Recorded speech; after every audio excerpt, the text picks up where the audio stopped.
gimana kabarnya Mas? Sehat? Baik, pada kesempatan hari ini, ini adalah podcast pertama yang diadakan oleh BEM Universitas Peradaban.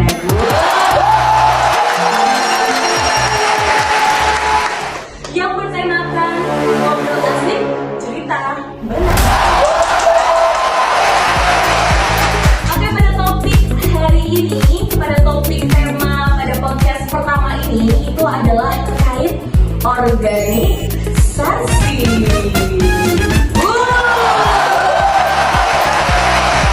Baik, oke, di sini perkenalkan nama aku Fenita Argendeni. Aku adalah mahasiswa prodi Ilmu Komunikasi semester 7.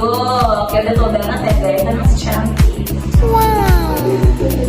Oke, jadi di sini Fenita nggak sendirian. Di sini Fenita juga membawakan sebuah bintang.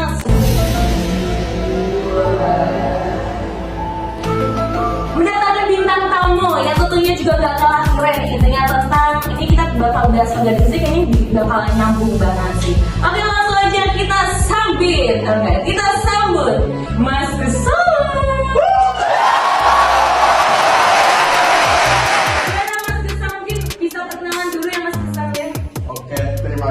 Mbak Fenita, perkenalkan nama saya Gesahar Fadila. Di sini saya berperan sebagai intinya belajar bareng nanti bareng kawan-kawan BEM.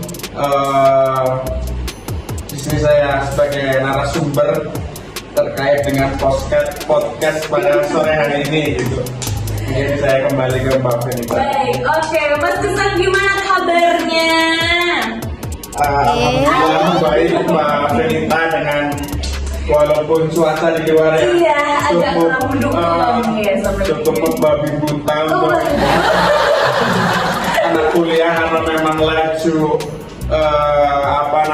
jalan juga basah, jadi yang terpenting kita tetap semangat. Yang penting bukan tipis yang basah. Benar.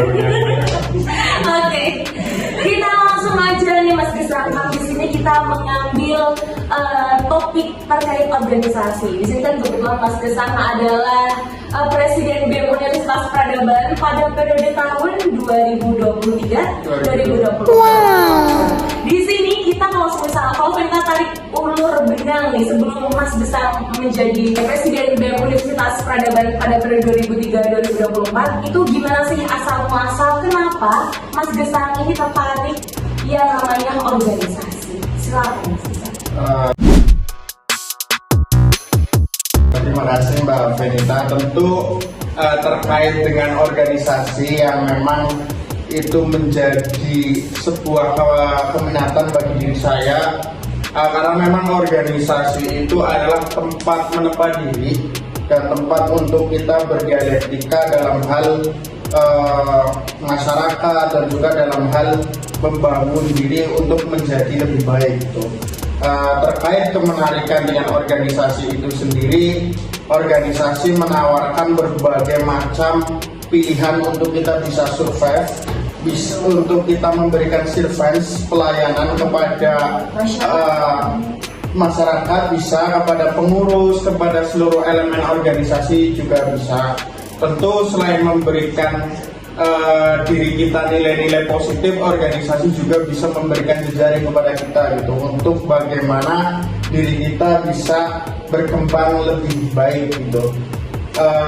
Aku mengutip kata-kata dari Donatella Versace, intinya bahasa Inggris begini, creativity come from a conflict of ideas, bahwa kreativitas itu muncul karena berdasarkan pertentangan gagasan gitu. Jadi organisasi adalah tempat untuk memulai itu sendiri gitu. Kira-kira begitu Mbak Fenita terkait dengan proses kemenarikan saya terhadap organisasi. Oke, tadi sudah nih Fenita juga sudah ngobrol terkait gimana sih asal muasal kenapa Mas bisa tertarik yang namanya organisasi. Oke, ada pertanyaan lagi, yaitu adalah pengalaman organisasi Mas Gesang itu bermula dari apa sih?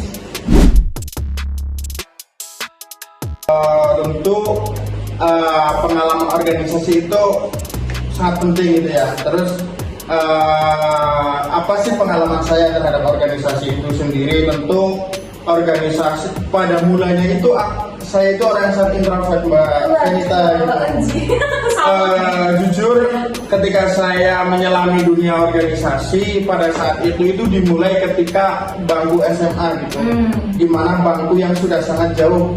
Nah, apabila kita tarik ulur misalkan dari tingkat pendidikan TK, SD, SMP itu kalau mulai organisasinya semenjak SMA itu sudah mulai ketuaan gitu, tapi tidak menutup kemungkinan untuk diri kita bisa berproses lebih jauh pada waktu itu. Pada saat itu ikut di SMA karena saya ber-SMA di Madua Brebes. Wah, sama ya? Iya.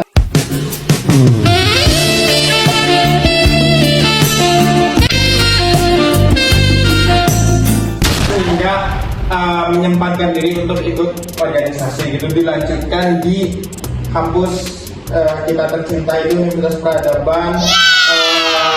Intinya organisasi itu sebagai batu loncatan kita untuk memberikan orkestrasi kepada masyarakat, kepada dunia kerja, dan kepada kehidupan yang lainnya gitu. Oke, jadi kan Mas Gesangka tadi menyenggol dikit ya terkait yang namanya dulunya introvert. Oke, di sini Fenita mau tanya tips ya bagi orang yang introvert itu gimana sih untuk memulai sebuah langkah baru untuk langsung naik ke jenjang organisasi itu seperti apa? Silakan. Awal mula emang saya introvert pada waktu itu dikarenakan memang mungkin kepercayaan diri saya dengan sebuah inovasi-inovasi terhadap sesuatu hal gitu. Ketika diri saya terus introvert, terus ketika diri saya tidak bisa melakukan sesuatu apapun, nantinya diri saya pun tidak akan bisa seperti orang-orang yang ada di luar sana gitu. Apalagi kalau kita introvert gitu, tidak bisa berjejaring dengan yang lain gitu. Mungkin itu gitu. Pandangan dari saya terkait. Tapi emang bener loh Mas Gesang, dulu juga kalau misalnya dulu aku dibilang introvert sih enggak ya, cuman kayaknya dulu tuh pas lagi zaman SMA mungkin kan Mas Gesang dulu pernah mencoba untuk ikut organisasi gitu kan. Kalau misalnya aku tuh dulu kayak males banget gitu loh, tapi waktu masuk ke kampus ini ya aku kayak nyoba-nyoba gitu. Tapi emang rasanya tuh setelah ikut organisasi itu emang berbeda gitu loh. Kita ada rasa upgrade dirinya tuh kayak terasa banget gitu loh, kayak yang tadinya diam tapi sekarang jadi banyak ngomong kayak gitu tuh kayaknya terasa banget sih.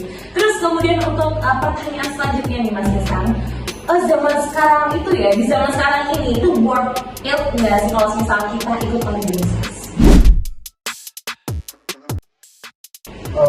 Pertanyaan menarik menurut saya gitu. Apakah zaman sekarang itu worth it nggak ikut organisasi? Tentu kita lihat apabila kita melihat perkembangan zaman yang serba digital, yang serba dinamis, apakah organisasi itu akan resisten atau akan tetap jaya di zaman sekarang? Tentu itu menjadi PR kita bersama, bahwasanya organisasi itu harus bisa berkembang sesuai zaman sekarang gitu. Lalu mekanisme dan metodenya seperti apa gitu. Pada hari ini kawan-kawan BEM sedang melaksanakan proses seperti itu gitu. Diadakanlah podcast semacam ini sebagai proses dinamisasi zaman gitu. Artinya apa? Ketika organisasi itu campur padukan dengan sesuatu hal yang sifatnya zaman, itu harus seimbang gitu. Artinya pada hari ini kawan-kawan juga sedang memperiodisasikan zaman itu sendiri melalui organisasi gitu. Tentu yang kedua selain itu ada proses-proses terkait dengan digitalisasi. Proses digitalisasi pada hari ini adalah terkait misalkan minat baca anak-anak organisasi terhadap sesuatu yang sifatnya adalah literasi gitu. Buku dan lain sebagainya, itu kan e-books dan lain sebagainya yang sifatnya digital itu, kawan-kawan organisasi itu sekarang bisa mengakses itu semua itu secara transparan, secara terbuka, secara akuntabilitas melalui media digital atau media internet itu.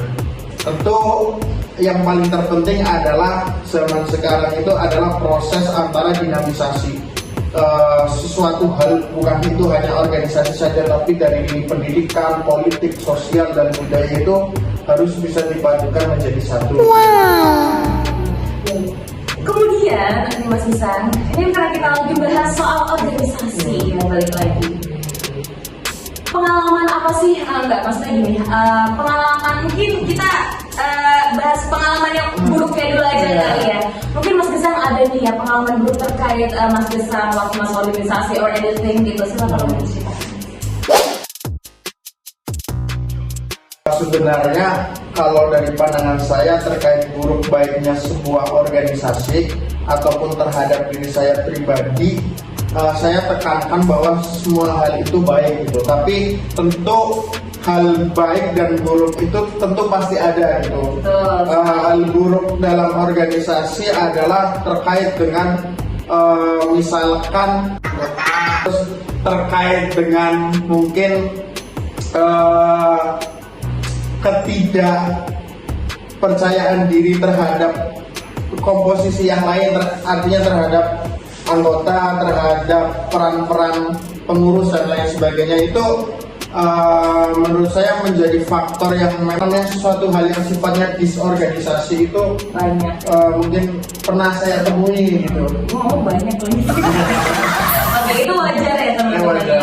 Oke, kemudian untuk pertanyaan selanjutnya adalah ini Mas Gesang, ini berarti kalau diceritain udah ikut organisasi itu udah berapa tahun?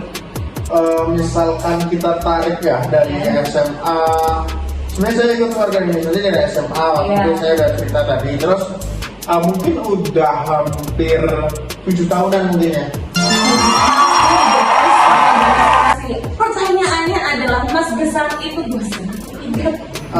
Tentu saya itu orang yang paling suka terhadap proses yang ada di sekitar kita gitu.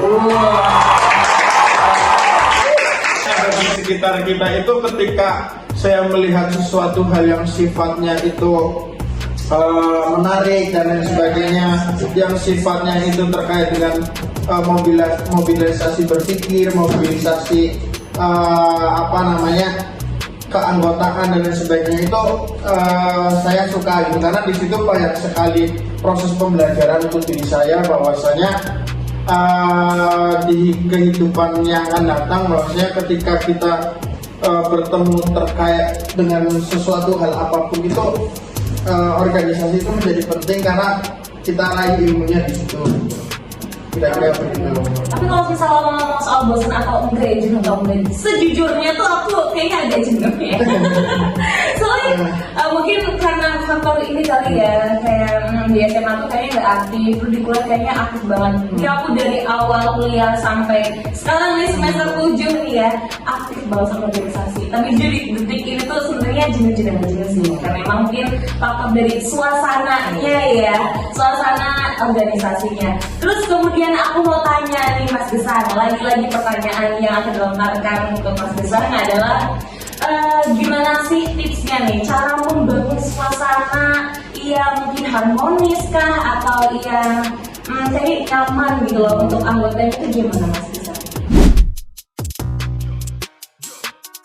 Untuk ketika ingin membangun sebuah organisasi supaya harmonis, terus supaya kita bisa satu padu, bisa melakukan keterpaduan berpikir, keterpaduan organisasi, biasanya saya itu memberikan kebebasan berpikir kepada anggota saya, kepada siapapun yang ada di dalam organisasi untuk bisa memberikan stimulus berpikir dan bertindaknya gitu. Dalam artian di situ sifat inklusivitas terhadap organisasi harus ditekankan supaya di dalam organisasi itu ada yang sifatnya pemimpin gitu. Sebenarnya kalau dari pandangan saya pribadi, pemimpin itu tidak hanya mengorkestrasi terhadap organisasi itu sendiri, tapi memberikan servants itu pelayanan terhadap pengurus, memberikan modesti, kerendahan hati kepada anggota supaya bisa memberikan dan mengaktualisasikan apa yang mereka pikirkan gitu, sehingga apa yang mereka laksanakan tidak semerta-merta atas ketidakmauan berpikir mereka, tapi berdasarkan apa yang mereka pikirkan sehingga bisa diaktualisasikan, karena organisasi bagi saya tempat aktualisasi dari visi itu sendiri gitu. Kira-kira begitu. Oke, kemudian selepas dari pertanyaan tadi, ada pertanyaan selanjutnya, harapan Mas Gesang untuk organisasi di zaman sekarang, apalagi di Universitas Peradaban itu gimana Mas Gesang? Untuk organisasi itu menurut saya sebagai wadah, intinya sebagai wadah yang memang memungkinkan mahasiswa itu bisa berpikir lebih gitu. Selain berpikir akademik, mahasiswa juga bisa berpikir lebih melalui organisasi. Tentu di antara dinamika zaman yang serba digital di era 4.0 di zaman sekarang, 5.0 mohon maaf, di zaman sekarang tentu harapan saya adalah mahasiswa sekarang harus bisa mengaktualisasikan organisasi secara zamannya, itu yang pertama. Yang kedua adalah mahasiswa itu harus mampu menekankan dua prinsip. Artinya dua prinsip itu artinya adalah di dalam diri mahasiswa dan juga di dalam diri organisasi. Di dalam diri mahasiswa itu sendiri harus bisa menekankan tiga elemen gitu. Yang pertama adalah mahasiswa yang berorganisasi itu yang pertama adalah harus smart intellectuality, terus smart akhlaki, dan smart insani gitu. Artinya apa? Di sini ada kombinasi bahwasanya ketika kita pintar secara akademis, kita harus diimbangi dengan pintar secara emosional gitu, secara akhlak gitu. Yang kedua juga, yang ketiga kita harus pintar juga terhadap insani secara sosial gitu. Kita harus mampu menerima pandangan-pandangan dan kritikan dari mereka sehingga apa yang mereka tekankan bisa kita serap secara positif gitu, tidak kita muntahkan secara hal-hal negatif gitu. Yang selanjutnya elemen yang kedua adalah terkait dengan mahasiswa sekarang itu, organisasi mahasiswa sekarang ya, khususnya itu harus akuntabilitas dan integritas gitu. Artinya apa? Ketika kita integritas, kita itu bisa selangkah lebih jauh untuk membangun organisasi itu sendiri gitu.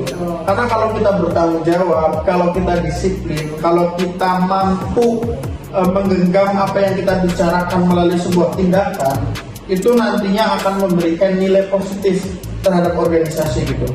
Tidak hanya itu saja, tapi akuntabilitas organisasi itu menjadi penting. Kalau kita udah disiplin, udah bertanggung jawab, udah bisa memberikan apa yang kita tularkan terhadap organisasi, kita juga harus akuntabilitas gitu. Artinya apa? Kita bisa memberikan sarana edukasi kepada pengurus kita, kepada organisasi yang lain melalui nilai-nilai organisasi itu sendiri. Apa saja nih nilai yang telah kita canangkan dan kita realisasikan dengan sifatnya yang akuntabilitas itu gitu, yang terstruktur, tercatat, dan terverifikasi dengan baik gitu. Kira-kira begitu Mbak. Gitu. Oke, bisa boleh tepuk tangannya. Tadi kan apa itu sudah banyak-banyak nih untuk Mas Gesang. Silakan untuk dua orang penanya di dalam studio ini, silakan untuk bertanya kepada narasumber kita. Silakan. Kenalkan, nama saya Sidan Maulana Rizky. Di sini saya akan tanya bagaimana cara meningkatkan kualitas organisasi di zaman digital atau zaman sekarang lebih tepatnya. Kualitas organisasi di zaman digital. Tadi kan sudah sempat Mas Gesang singgung. Iya, senggol. Silakan Mas Gesang menjawab pertanyaan. Tentu di zaman digital ini terkait dengan mahasiswa itu supaya naiknya itu lebih melek digital gitu.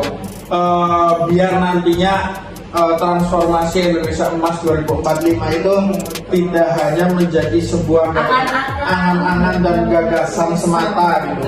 Tentu pencapaian terhadap digitalisasi terhadap mahasiswa itu harus perlu digalakkan. Nah, salah satu upaya untuk menggalakkan mahasiswa agar melek digital adalah dengan mengelaborasikan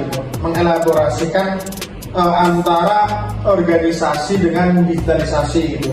Artinya apa? Dari nilai-nilai sederhana saja, misalkan pada hari ini adanya podcast, itu adalah bentuk dari nilai digitalisasi organisasi gitu. Karena di situ ada sebuah elemen-elemen, salah satunya adalah menyuarakan terkait dengan organisasi kepada kaum muda. Yang kedua adalah terkait dengan mensosialisasikan apa yang ingin kita sampaikan melalui khalayak sosial media. Nah, itu yang pertama, dengan cara mengelaborasikan digitalisasi itu secara masif gitu.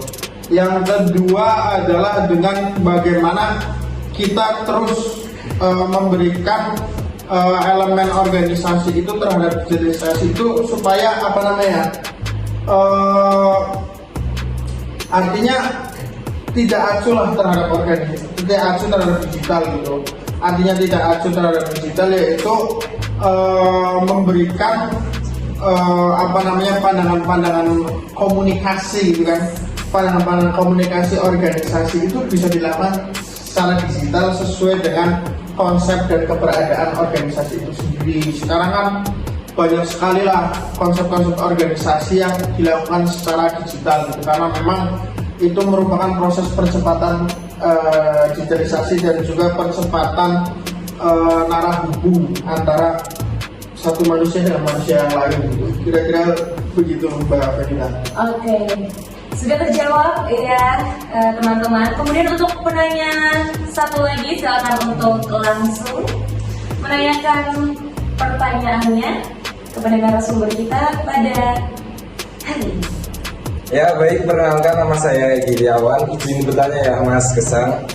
Sebelumnya kan Mas Gesang ini Presma BEMU 2023-2024. Sebagai seorang layaknya pemimpin, bagaimana tanggapan Mas Gesang ketika ada satu anggota yang itu mungkin ada sedikit problem dan memilih untuk keluar organisasi, entah itu di awal, di tengah, ataupun di akhir. Tanggapannya itu bagaimana dari Mas Gesang?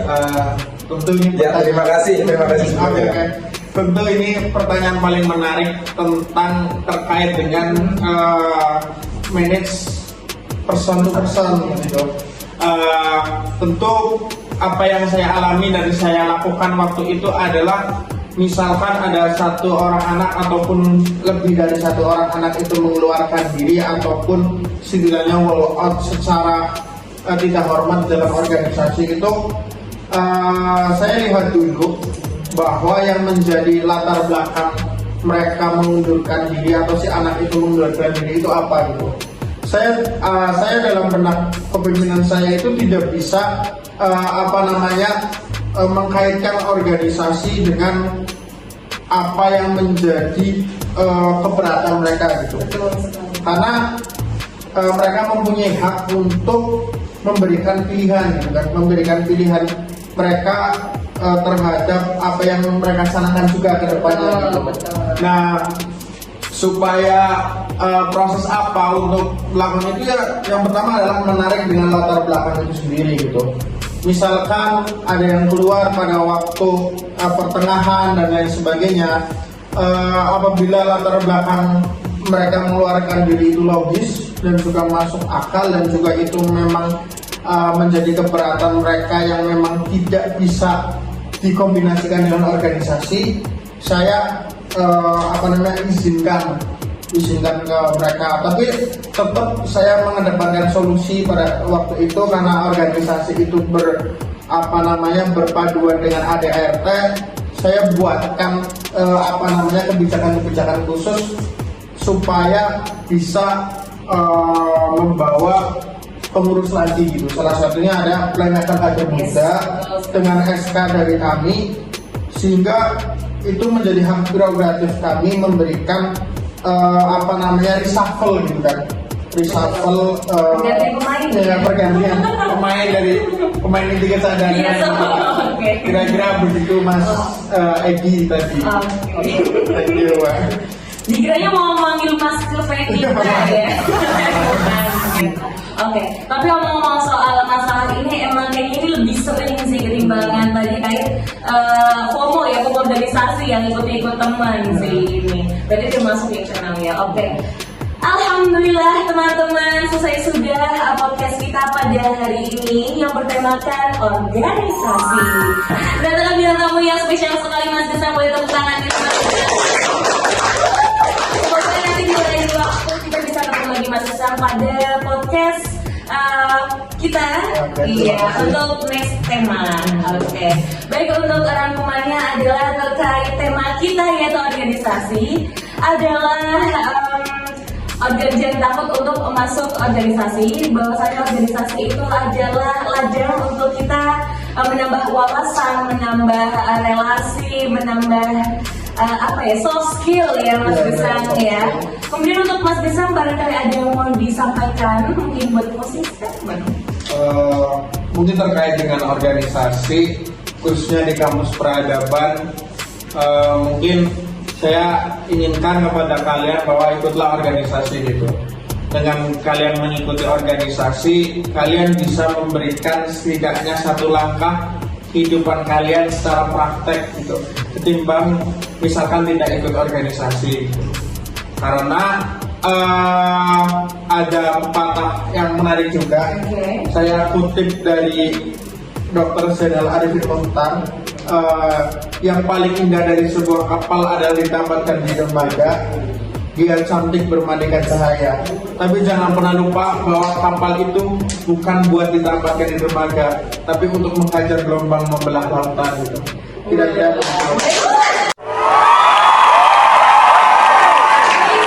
begitu podcast kita pada hari ini. Saya Venita Haskia Zaini